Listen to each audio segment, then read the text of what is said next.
इससे पहले हम अभिनयों के जो लेखक है और इनके जो शब्दार्थ है उनको देखा। अब हम अभिनय जो पाठ है इसको रीडिंग के साथ क्या करेंगे, पढ़ेंगे और समझेंगे। सबसे पहले अभिनय जो पाठ है इसका अर्थ क्या है। अभिनय देखिए नाम है एक ईसाई मठ का, है ना। जिस प्रकार से हिंदू में मठ होता है उसी प्रकार से ईसाई भी एक मठ होता है। ईसाई मठ का नाम है एक अभिनय। समझ गए? तो चलिए आगे बढ़ते हैं। लगभग 10 बरस पहले पहली बार अभिनय गया था। लेखक कर रहे हैं, लेखक जो है अभिनय पाठ के कौन, अशोक वाजपेयी यही कह रहे हैं। लगभग 10 बरस पहले कहाँ गए थे ये, अभिनय यानी एक ईसाई मठ है वहाँ पर। दक्षिण फ्रांस में रोन नदी के किनारे बसा एक पुराना शहर है जहाँ कभी कुछ समय के लिए पोप की राजधानी थी और अब गर्मियों में फ्रांस और यूरोप का एक अत्यंत प्रसिद्ध और लोकप्रिय रंग समारोह हर वर्ष होता है। दक्षिण फ्रांस में जो है ना रोन नदी के किनारे एक बसा पुराना शहर है अभिनय, जहाँ कभी कुछ समय के लिए क्या था, पोप की राजधानी थी। और अब जो है गर्मियों में यानी गर्मी के मौसम में फ्रांस और यूरोप का एक क्या है, अत्यंत प्रसिद्ध और लोकप्रिय रंग समारोह हर वर्ष यहाँ होता है। कहाँ पर, अभिनय में। अभिनय क्या है, एक ईसाई मठ है। उस बरस वहाँ भारत केंद्र में था। उस बरस वहाँ भारत क्या था, केंद्र में था। पीटर ब्रूक का विवादास्पद महाभारत पहले पहल प्रस्तुत किया जाने वाला था और उन्होंने मुझे निमंत्रण भेजा था। पीटर ब्रूक का जो विवादों से घिरा महाभारत है वो पहले पहल प्रस्तुत किया जाने वाला था वहाँ अभिनय में, और उन्होंने मुझे निमंत्रण के लिए बुलाया था यानी निमंत्रण भेजा था। पत्थरों की एक खदान में अभिनय से कुछ किलोमीटर दूर वह भव्य प्रस्तुति हुई थी। पत्थरों की एक खदान में यानी जहाँ पर पत्थर का खदान है वहाँ पर अभिनय से कुछ किलोमीटर दूर जो है ना, ये महाभारत की भव्य प्रस्तुति हुई थी। सच्चे अर्थों में महाकाव्यात्मक। सच्चे अर्थों में क्या, महाकाव्यात्मक। महाकाव्यात्मक का अर्थ हम आपको पहले बता चुके हैं शब्दार्थ में। महाकाव्यात्मक यानी महाकाव्य की तरह जो व्यापक और गहरा हो। कुछ दिनों और ठहरा था। कुमार गंधर्व आए थे और उन्होंने एक आर्क बिशप के पुराने आवास के बड़े से आंगन में गाया था। कुछ दिनों और ठहरा था उसके बाद, और कुमार गंधर्व आए थे और उन्होंने क्या किए थे, आर्क बिशप के पुराने आवास के एक बड़े से आंगन में गाया था। एक बंदिश भी याद है, द्रुम द्रुम लता लता। इस समारोह के दौरान वहाँ की अनेक चर्च और पुराने स्थान रंग स्थलियों में बदल जाते हैं।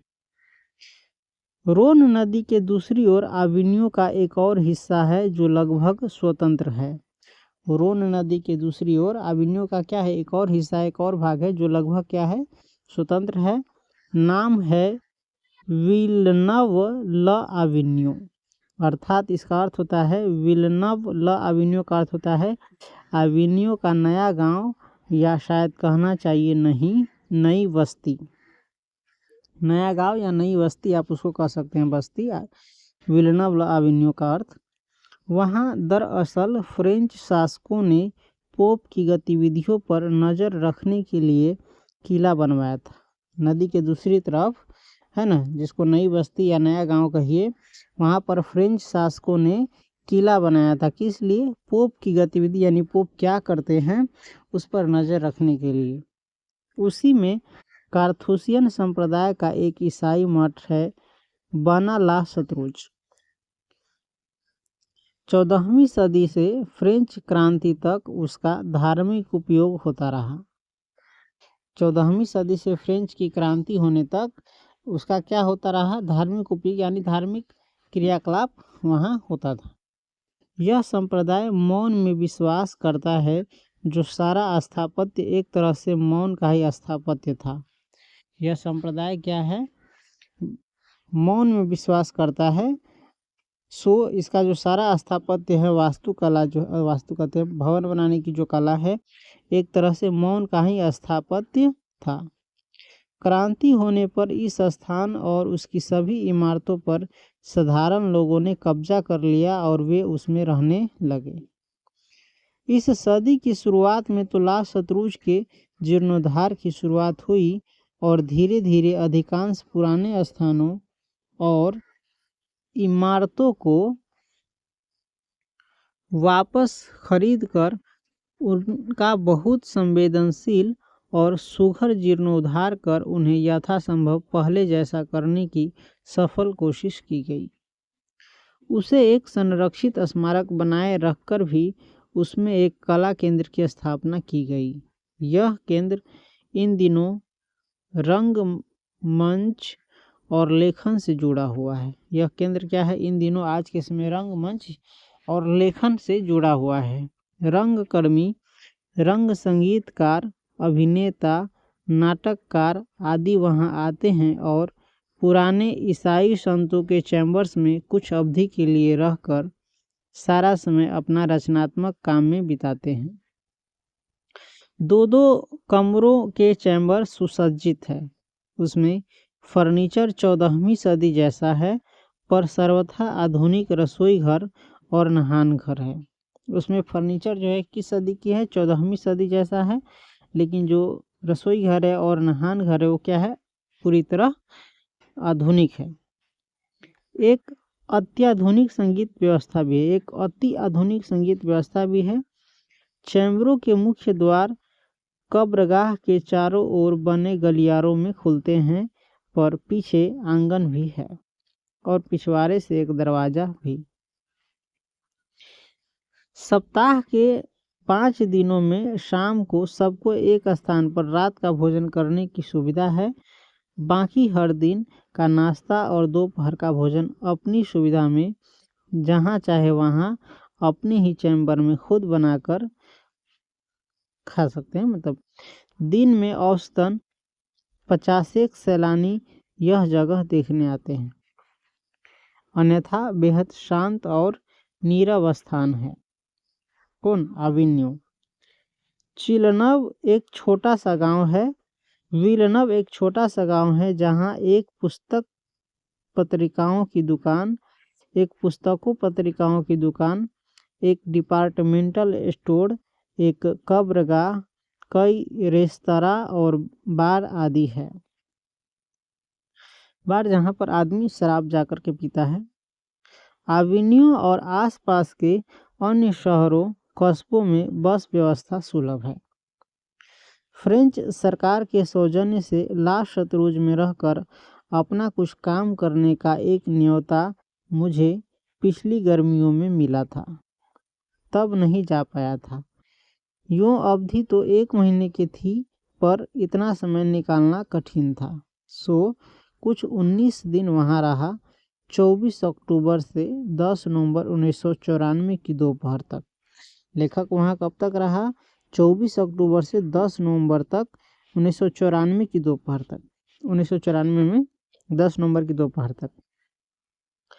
अपने साथ हिंदी का टाइपराइटर, 3-4 पुस्तकें और कुछ संगीत के टेप्स भर ले गया था। टेप्स, पहले टेप होता था बजाने के लिए। सिर्फ अपने में रहने और लिखने के अलावा प्रायः कुछ और करने की कोई व्यवस्था न होने का जीवन में यह पहला ही अवसर था। इतने निपट एकांत में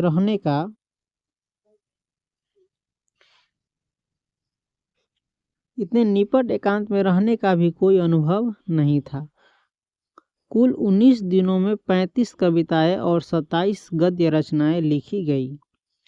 अविन्यो फ्रांस का एक प्रमुख कला केंद्र रहा है। अविन्यो फ्रांस का क्या रहा है? एक प्रमुख कला का केंद्र रहा है। पिकासो की विख्यात कृति का शीर्षक है ल मादामोजेल द अविन्यो। कभी अति यथार्थवादी कवियत्री आंद्रे ब्रेता, रेने शो और पाल एलुआर ने मिलकर लगभग 30 संयुक्त कविताएं अविन्यो के साथ रहकर लिखी थी। ला शत्रुज के एक निदेशक ने जब इस पुस्तक की सामग्री देखी तो उन्हें इतनी अल्प अवधि में इतने काम पर अचरज हुआ था। अचरज मुझे भी कम नहीं है। वे सुंदर, निविड़, सघन, सुनसान दिन और रातें थी, भय, पवित्रता और आसक्ति से भरी हुई। यह पुस्तक उन सबकी स्मृति का दस्तावेज है। अविन्यो को उसी के एक मठ में रहकर लिखी गई कवि प्रणति भी। हर जगह हम कुछ पाते, बहुत सा गवाते हैं। लास्ट शतरुंज में जो पाया उसके लिए गहरी कृतज्ञता मन में है, और जो गवाया उसकी गहरी पीड़ा भी। इसके बीच एक काव्य है, देखिए, प्रतीक्षा करते हैं पत्थर। पत्थर को आप देखते होइएगा एक ही जगह क्या रहता है, पड़ा रहता है। तो उसी पर ये कविता है। किसी देवता या काल की नहीं, पता नहीं किसकी प्रतीक्षा करते हैं पत्थर। किसी देवता की या समय की नहीं, पता नहीं किसकी प्रतीक्षा यानी इंतजार करते हैं पत्थर। धीरज से रेशा रेशा झिड़ते हुए, शीरा शीरा छिलते हुए प्रतीक्षारत रहते हैं पत्थर। धीरज से यानी धैर्य से, रेशा रेशा झिड़ते हुए यानी रेशा रेशा इसका गिरता है, झड़ता है, शीरा शीरा इसका छिलता है, प्रतीक्षा में रत रहते हैं, प्रतीक्षा में लगे रहते हैं पत्थर। मेघ गिरता है, सूखी पत्तियां, धूप गिरती है आवाजें, भाए भाए करता रात का बियाबान और अंधेरा। अपने अभेद्य हृदय में कोई प्राचीन धुन दोहराते हुए प्रतीक्षा में बैठे रहते हैं पत्थर। मेघ गिरता है यानी बारिश होती है, सूखी पत्तियां, धूप आदि गिरती है, आवाज़ें भी गिरती है उस पर। भाए भाए करता रात का बियाबान यानी रात का जो सुनसान समय होता है वो क्या करता है, भाए भाए करता है। और अंधेरा अपने अभेद्य हृदय में, और अंधेरा अपने जो अभेद्य हृदय है जिसको भेदा नहीं जा सकता, उसमें कोई प्राचीन धुन दोहराते हुए प्रतीक्षा में बैठे रहते हैं पत्थर। हरे सपने, भूरी पहेलियाँ, पीला पड़ता समय, छिजती भाषा, आदिम अंधेरा, सब घेरता है पत्थरों को, पर अपलक बाट अगोरते एक बेहदी चौगान में खड़े रहते हैं पत्थर। हरे सपने, भूरी पहेलियाँ और पीला पड़ता समय, जो समय पीला पड़ता है यानी खराब आता है। छिजती भाषा, भाषा भी छीन हो जाती है। आदिम अंधेरा रहता है करोड़ों वर्षों का, सबसे पहले का ही। सब घेरता है पत्थरों को, ये सब क्या करता है, पत्थरों को घेरता है, पर अपलक बाट अगोरते, लेकिन पत्थर जो है पलक भी नहीं झपकाते हैं और बाट अगोरते रहते हैं यानी रास्ता अगोरते रहते हैं। एक बेहदी चौगान में खड़े रहते हैं पत्थर। बिना माथा झुकाए प्रार्थना करते हैं पत्थर। पत्थर जो है बिना माथा झुकाए क्या करते हैं, प्रार्थना करते हैं। बिना पसीजे कामना करते हैं पत्थर, और पत्थर धूप में भी, तेज गर्मी में भी उसका पसीजता नहीं है दे, और कामना करता है पत्थर। बिना शब्द कविता लिखते हैं पत्थर, और पत्थर जो है बिना शब्द के भी क्या लिखते हैं, कविता। पता नहीं किसकी प्रतीक्षा करते हैं पत्थर। यह अविन्यो में ही कवि के द्वारा लिखा गया है। अब उसके बाद नदी किनारे नदी भी है। नदी के किनारे भी नदी है। यहाँ पास में ही रोन नदी है। अविन्यो के पास में क्या है, रोन नदी है। इसी तरफ विलनव और दूसरी ओर अविन्यो। इस तरफ क्या है, विलनव है और नदी के दूसरी तरफ अविन्यो। अभी नहीं, पर पिछले वर्ष हम बहुत देर तक उसके तट पर बैठे थे। अविन्यो नदी के तट पर क्या है, पिछले वर्ष बहुत देर तक बैठे थे। आप लोग भी कभी पोखर या नदी के पास बैठे होंगे, किनारे पर आसपास, तो बहुत सारा चीज़ क्या होता है, स्मरण में आता रहता है। क्या ब्रह्मांड का उसमें विचार आने लगता है। अगर जल प्रवाह को एकटक देखते रहो तट पर बैठे, तो कई बार लगता है कि जल स्थिर है और तट ही बह रहा है। अगर आप जल प्रवाह यानी बहते जल को देखेंगे एक टक, है ना, बिना पलक झपकाए, तो कई बार लगेगा कि जल स्थिर है, पानी स्थिर है और तट ही क्या हो रहा है, बह रहा है। नदी तट पर बैठना भी नदी के साथ बहना है। नदी के तट पर बैठना भी क्या है? नदी के साथ बहने जैसा है। कई बार नदी स्थिर रहती होती है, हम तट पर बैठे रहते हैं। नदी के पास होना नदी होना है। नदी के पास होना भी क्या है? नदी होना है। विनोद कुमार शुक्ल अपनी एक कविता में नदी चेहरा लोगों से मिलने जाने की बात कहते हैं। शायद सिर्फ नदी किनारे रहने वाले ही नदी चेहरा नहीं हो जाते। हम जो कभी कभार और थोड़ी देर के लिए नदी के किनारे जा बैठ पाते हैं, हम भी कुछ देर के लिए ही सही नदी चेहरा हो जाते हैं। नदी किसी को अनदेखा नहीं करती, वह सबको भिगोती है, अपने साथ करती है। थोड़ी सी देर के लिए भी गए नदी की बिरादरी में शामिल हो जाते हैं। नदी के समान ही कविता सदियों से हमारे साथ रही है। उसमें न जाने कहाँ कहाँ से जल आकर मिलते और विलीन होते रहते हैं। वह सागर में समाहित होती रहती है हर दिन ही, पर उसमें जल का टोटा नहीं पड़ता।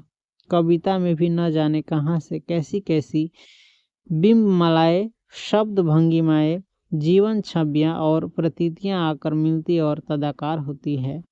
जैसे नदी जल रिक्त नहीं होती, वैसे ही कविता शब्द रिक्त नहीं होती। न नदी के किनारे न ही कविता के पास हम तटस्थ रह पाते हैं। अगर हम खुलेपन से गए हैं तो हम उसकी अभिभूति से बच नहीं सकते। नदी और कविता में हम बरबस ही शामिल हो जाते हैं। जैसे हमारे चेहरों पर नदी की आभा आती है, वैसे ही हमारे चेहरों पर कविता की चमक। निरंतरता नदी और कविता दोनों में हमारी नश्वरता का अनंत से अभिषेक करती है। एक कविता पंक्ति है, कैसी तुम नदी हो। उत्तर हो सकता है, जैसी तुम कविता हो। इस प्रकार से हमने अभिनयों का क्या किया, रीडिंग किया और इसके कुछ अर्थ समझे। उम्मीद है आपको अच्छा लगा होगा। मिलते हैं फिर अगले वीडियो में, तब तक के लिए धन्यवाद।